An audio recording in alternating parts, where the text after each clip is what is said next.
ذروں کو خورشید کیا، جن ہونٹوں میں زہر بھرا تھا ان کو میٹھے۔ السلام علیکم ورحمۃ اللہ وبرکاتہ۔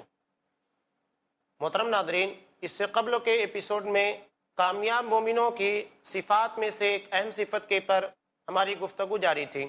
اور وہ ہے والذین هم لفروجہم حافظون، کہ جو اپنی شرمگاہوں کے محافظ ہے۔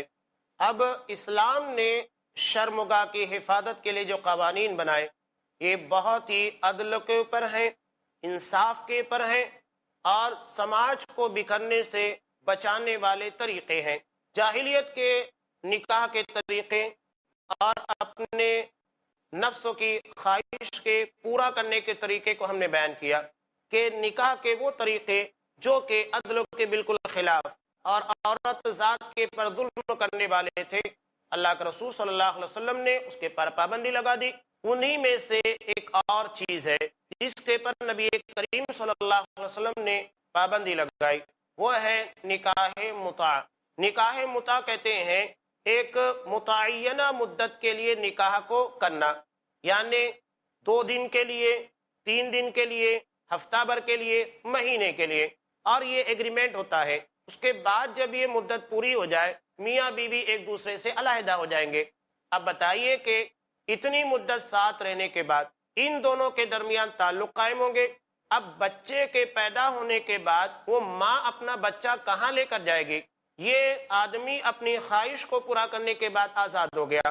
لیکن اس بچے کی پرورش کرنا اور اس کے خرچوں کو اٹھانا، اسے برداشت کرنا، یہ ساری ذمہ داریاں چونکہ مردوں کی ہوا کرتی ہے، اللہ رب العالمین نے مردوں کو قوام بنایا ہے، ذمہ دار بنایا ہے۔ بتائیے یہ اپنی ذمہ داری کو کیسے نبھائے گا؟ وہ ماں اپنے بچے کو کیسے پالے گی؟ اس لیے نبی کریم صلی اللہ علیہ وسلم نے نکاح متع کو حرام قرار دیا اور پابندی لگا دی گئی، اگر کوئی یہ عمل کرے گا تو اسے سزا دی جائے گی۔ یہ اسلام کے خلاف طریقہ ہے۔ اور اس کے بعد ایک اور طریقہ ہے جس کو حلالہ کہا جاتا ہے۔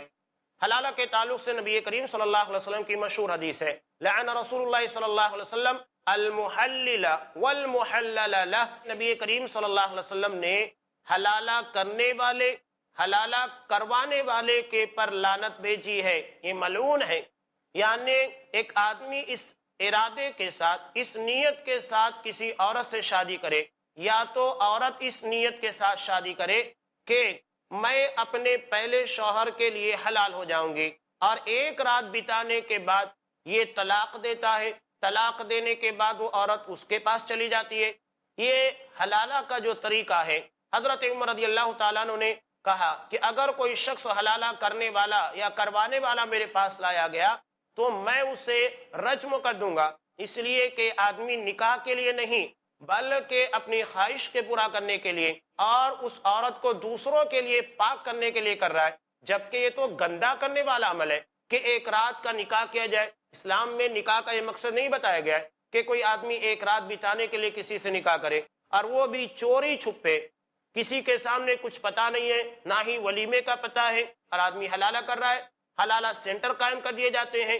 یہ اسلام کا مذاق ہے۔ نبی کریم صلی اللہ علیہ وسلم نے لعنت بھیجی ہے کرنے والے، کروانے والے دونوں کے پر، اور لعنت کا مطلب ہوتا ہے اللہ رب العالمین کی رحمت سے دوری، یعنی یہ اللہ کے رحم کے، اللہ کے کرم کے مستحق نہیں ہیں۔ اس طرح کے عمل کے کرنے والے رب العالمین کی نگاہ میں ملعون ہوتے ہیں، مبغوض ہوتے ہیں، ناپسندیدہ ہوتے ہیں۔ یہ نکاح کا وہ طریقہ تھا جو جاہلیت میں بھی تھا، اس کے پر نبی کریم صلی اللہ علیہ وسلم نے پابندی عائد کر دی۔ اس کے علاوہ اپنے نفسوں کی خواہش کو پورا کرنے کا کوئی بھی طریقہ ہو کہ لواطت، یعنی مردوں کے ذریعے اپنی خواہش پوری کرے، یا عورت کے ذریعے، یا آدمی اپنے ہاتھوں سے اپنی خواہش کو پورا کرنے کی کوشش کرے، جلق ہے، مشتزنی ہے، کوئی بھی طریقہ ہے، یہ سارے طریقے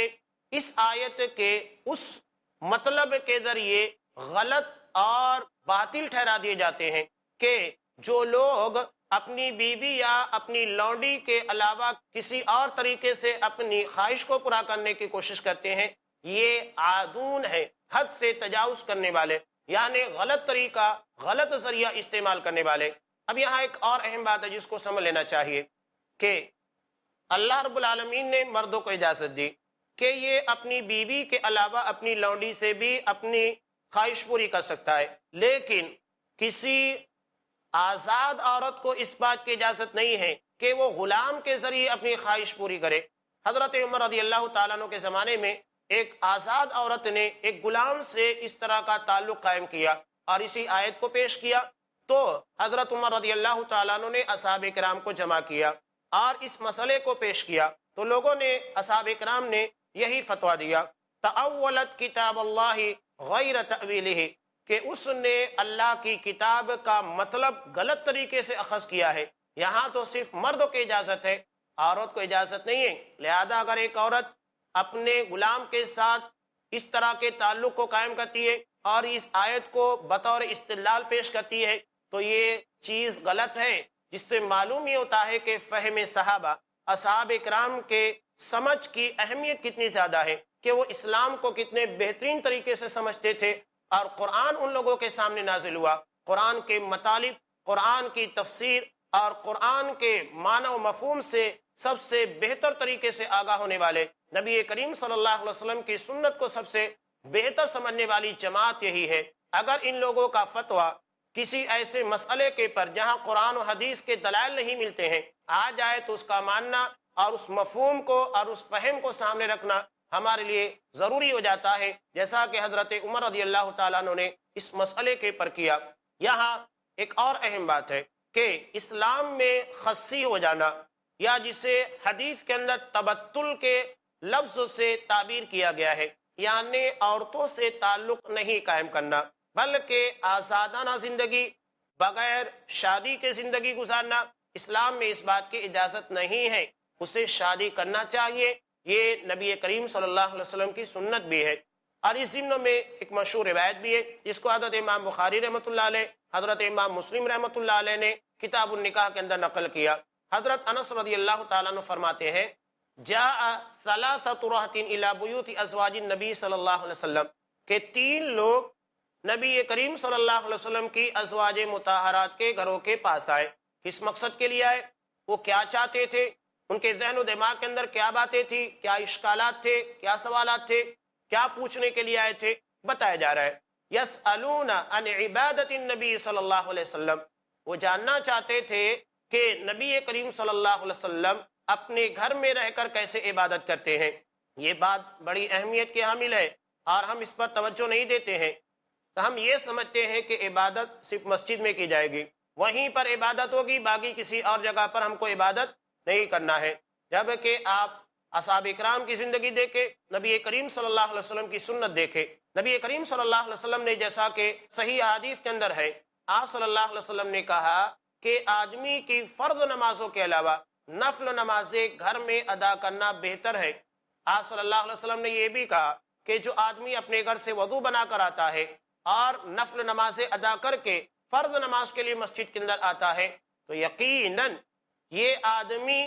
ایک ایک قدم کے پر ثواب حاصل کرتا ہے اور اس کے گناہوں کو بخش دیا جاتا ہے، اس کی برائیوں کو مٹایا جاتا ہے۔ یہ عمل ہے، یعنی آدمی عبادت کا کچھ حصہ اپنے گھروں کے اندر بھی ادا کرتا رہے۔ آپ صلی اللہ علیہ وسلم نے اپنے گھر میں، اپنے حجرے کے اندر عبادت کا ماحول بنایا تھا۔ اس کا فائدہ یہ ہوتا ہے کہ آدمی جس مقام کے پر عبادت کرنے لگتا ہے وہاں گناہ کرتے ہوئے ڈرتا ہے، اس لیے کہ اسے معلوم ہے کہ میں یہاں پر اچھا کام کرتا ہوں تو وہاں پر وہ کیسے کوئی برا کام کر سکتا ہے۔ مسجد کے اندر عام طور سے لوگوں کا یہ مزاج ہے اور لوگوں کا یہ طریقہ ہے کہ وہاں عبادت کی جاتی ہے، تو کوئی بھی آدمی مسجد میں جانے کے بعد کسی برے یا غلط قسم کے کام کے کرنے کے بارے میں نہیں سوچتا ہے۔ کس لیے؟ اس لیے کہ وہاں پر عبادات کی جا رہی ہے، وہاں پر نیکیاں کی جا رہی ہے، وہ نیکی کا ماحول ہے۔ تو یہاں اپنے گھروں میں ایک مخصوص حصہ عبادت کے لیے بنانے کا مطلب یہ ہے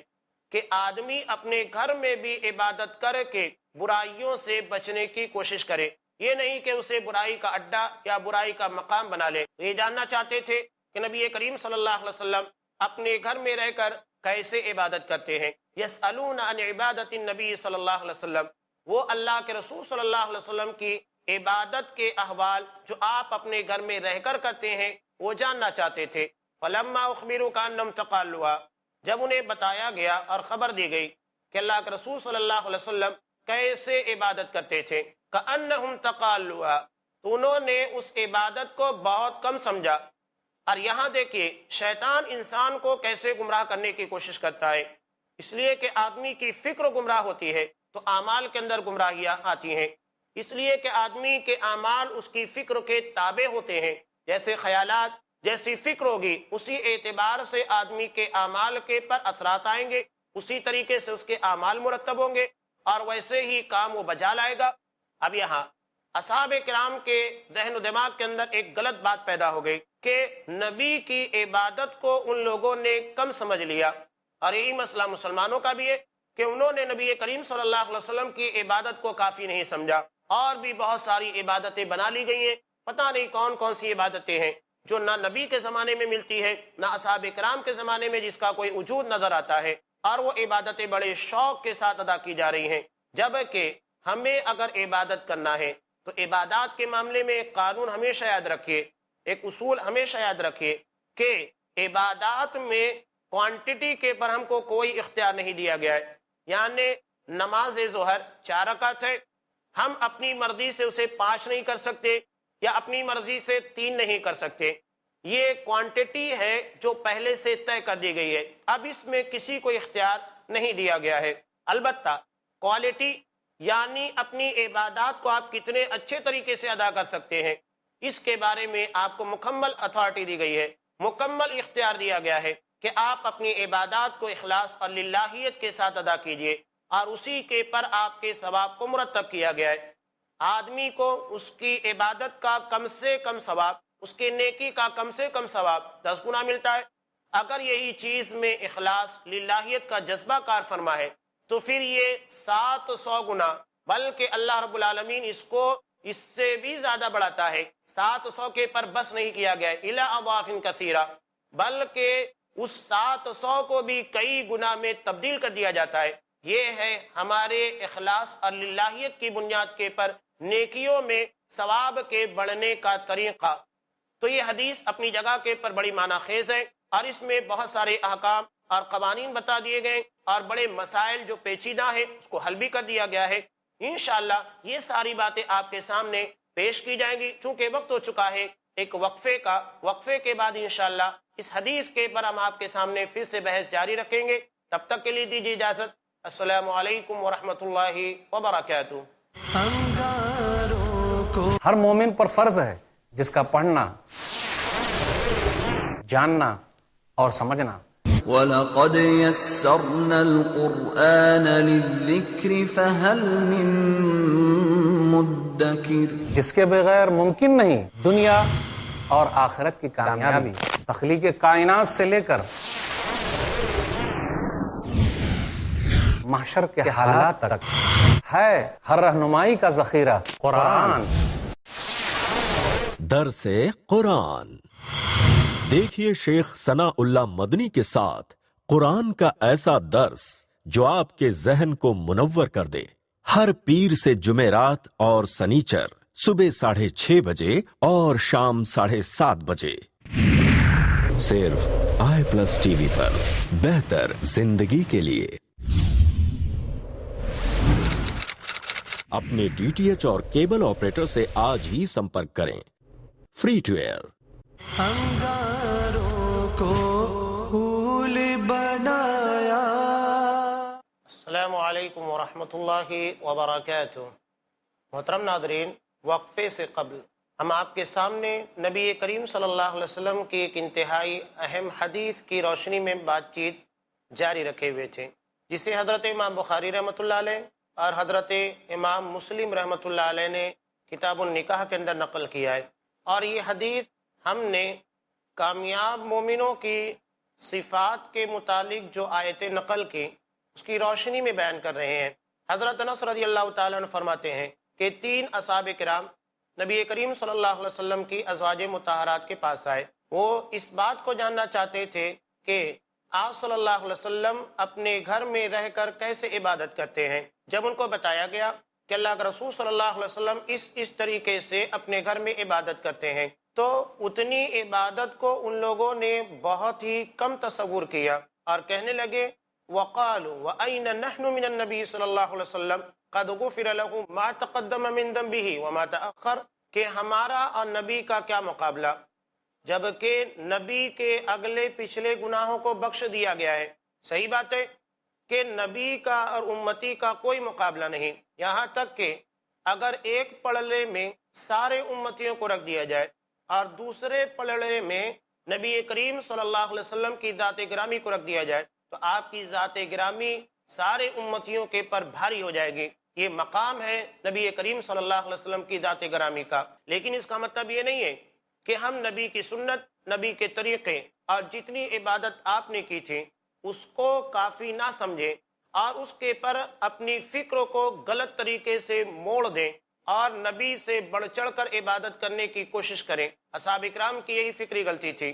انہوں نے کہا کہ نبی کے اگلے پچھلے گناہوں کو بخش دیا گیا ہے، جبکہ ہم اپنے تعلق سے دعویٰ کر ہی نہیں سکتے ہیں۔ ہم اللہ رب العالمین سے توبہ کرتے ہیں، استغفار کرتے ہیں، یقیناً یہ چیز ہمارے لیے بہت ہی فائدہ مند ہے، لیکن یہ دعویٰ نہیں کیا جا سکتا کہ ہمارے توبہ کی بنیاد پر، استغفار کی بنیاد پر یقین رب العالمین نے ہمیں بخش ہی دیا ہے۔ امید ایک الگ بات ہے، دعویٰ ایک الگ چیز ہے،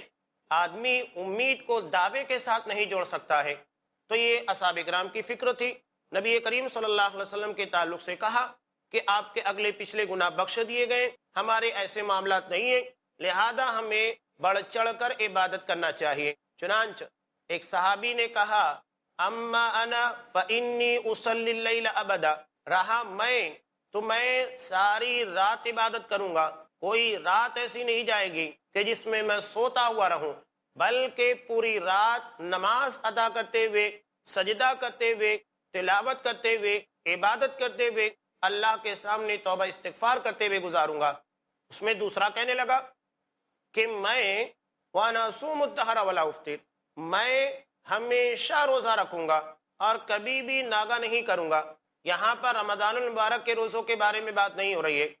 بلکہ ان روزوں کے بارے میں بات چیت ہو رہی ہے جو کہ رمضان المبارک کے علاوہ ہے، نفل عبادتوں کے بارے میں بحث ہے۔ ورنہ رمضان المبارک کے روزے یہ ہمارے پر فرض ہے، ہر کسی کو رکھنا چاہیے، لیکن یہاں مسئلہ اس کے علاوہ روزوں کے بارے میں وہ کہہ رہے ہیں کہ میں ہمیشہ روزہ رکھوں گا، کوئی دن بغیر روزے کے نہیں گزرنے والا ہے۔ یہ دو صحابی نے کہا، ایک نماز کے بارے میں، ایک نے روزے کے بارے میں۔ اب تیسرا کہتا ہے وَأَنَا أَعْتَزِلُ النِّسَاءَ فَلَا أَتَزَوَّجُ أَبَدًا، میں عورتوں سے الگ تھلگ رہوں گا، یعنی نکاح کروں گا ہی نہیں، کبھی بھی شادی نہیں کروں گا، اس لیے کہ شادی کرنے کے بعد بیوی کے حق کو ادا کرنا ہے، وقت وہاں پر لگ جائے گا، بچے پیدا ہونے کے بعد آدمی اور مصروف ہو جاتا ہے، تو یہ چیزیں اللہ کی عبادت، اللہ کے سامنے عجز، انکساری، اللہ کی بندگی سے روک دیتی ہیں۔ لہذا میں شادی بیاہ کے مسائل سے اپنے آپ کو الگ رکھوں گا تاکہ اللہ کی زیادہ سے زیادہ عبادت کی جا سکے۔ اب آپ غور کیجئے، تین صحابی ہیں اور تینوں نے بہت ہی اچھی بات کہی، تینوں کی فکر اپنی جگہ کے پر بہت شاندار ہے، لیکن اب آپ غور کیجئے کہ کیا عبادات کو نبی کے طریقے سے ہٹ کر ادا کیا جا سکتا ہے؟ آدمی اپنی مرضی سے جتنی چاہے عبادت کر سکتا ہے، آدمی کی نیت کے ساتھ اس کے طریقے کے اندر بھی نبی کی سنت کی اتباع کا جذبہ ہونا چاہیے، ورنہ وہ عبادت بدعت بن جاتی ہے اور آدمی کو ثواب کے حصول کے بجائے اللہ کے عذاب اور اللہ سے دوری کا ذریعہ بن جاتی ہیں۔ ان تینوں نے اپنی اپنی باتیں کہیں اور چلے گئے۔ اس حدیث میں ہمارا جو محل شاہد ہے، جس کے ذریعے ہم اپنی گفتگو کو لے کر آئے ہیں اور جس کے لیے دلیل کے طور پر اس حدیث کو میں نے آپ کے سامنے پیش کیا ہے، وہ ہے تبتل، یعنی عورتوں سے علیحدگی اختیار کرنا، شادی بیاہ سے اپنے آپ کو کنارے رکھنا تاکہ ان مسائل میں الجھ کر آدمی عبادات سے جی نہ چرا سکے۔ تو تینوں نے اپنی اپنی باتیں کہیں۔ اب یہ جب کہہ کر چلے گئے، نبی کریم صلی اللہ علیہ وسلم وہاں تھے نہیں۔ جب آپ صلی اللہ علیہ وسلم وہاں پر آئے تو آنے کے بعد ازواج مطہرات نے اس بات کی خبر دے دی کہ تین صحابی آئے تھے اور اس طریقے کی بات کہہ کر چلے گئے ہیں۔ آپ صلی اللہ علیہ وسلم نے ان تینوں اصحاب کرام سے سوال کیا کہ انتم الذین قلتم کذا و کذا، کہ کیا تم تینوں نے ایسی ایسی باتیں کہی ہیں کہ میں ہمیشہ روزہ رکھوں گا، ساری رات نماز ادا کروں گا اور بیوی بچوں سے علیحدہ رہوں گا، شادی بیاہ نہیں کروں گا؟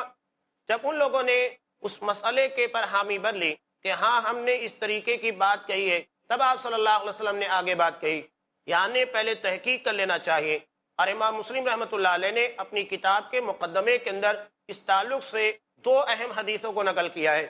پہلی حدیث جس کو حضرت ابو ہریرہ رضی اللہ تعالیٰ نے روایت کیا کہ نبی کریم صلی اللہ علیہ وسلم نے ارشاد فرمایا کفا بالمرء کذبا ان یحدث بکل ما سمع،